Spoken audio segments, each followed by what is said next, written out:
Năm 1044, hơn 1 vạn quân Đại Việt tiến xuống phương Nam. Chỉ sau một trận quyết chiến, vua Chiêm Thành tử trận tại chỗ. Đây không phải một cuộc chinh phạt bột phát nhất thời của nhà Lý, mà là đòn phản công được tính toán từ lâu, chuẩn bị kỹ lưỡng về cả quân lực lẫn thời cơ. Trong nhiều năm liền, Chiêm Thành liên tục quấy phá các vùng biên giới phía Nam Đại Việt.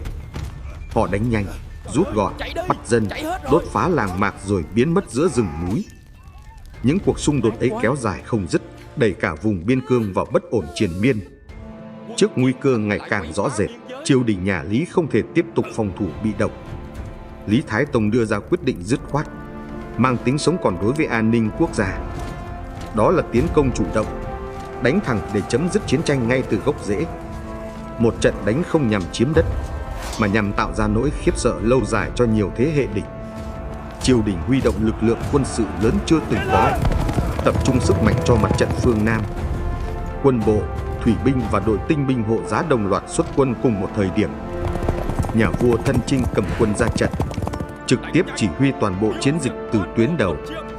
Phía bên kia, quân Chiêm Thành vốn nổi danh thiện chiến, dày dạn trận mạc và quen thuộc địa hình rừng núi.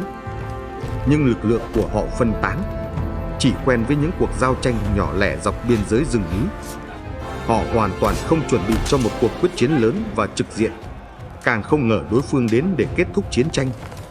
Chiến lược của Đại Việt lúc ấy đã được vạch ra rõ ràng và không để chỗ cho bất kỳ sự do dự nào.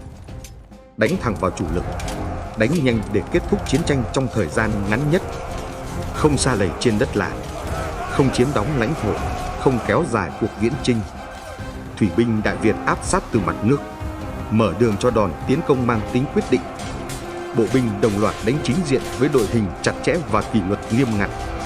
Thế gọng kìm thủy, bộ dần khép chặt từng bước, siết chặt toàn bộ chiến trường trong vòng vây không lối thoát. Đội hình quân Chiêm Thành bắt đầu rối loạn, giữa khói lửa mù mịt và tiếng binh khí vang dội khắp nơi. Các tuyến phòng thủ của Chiêm Thành liên tiếp sụp đổ, khi sức ép từ hai hướng ngày càng dồn dập và tàn khốc.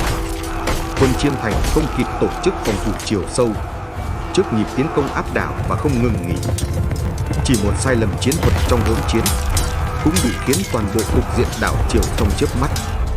Giữa chiến trường rực lửa, vua Chiêm Thành tử trận ngay trong vòng vây khép chặt. Cái chết ấy khiến tinh thần quân Chiêm Thành tàn rã, hàng ngũ rối loạn rồi sụp đổ nhanh chóng. Chiến thắng năm 1044 khắc sâu uy lực quân sự, cùng ý chí thép và sức mạnh quyết đoán của triều Lý.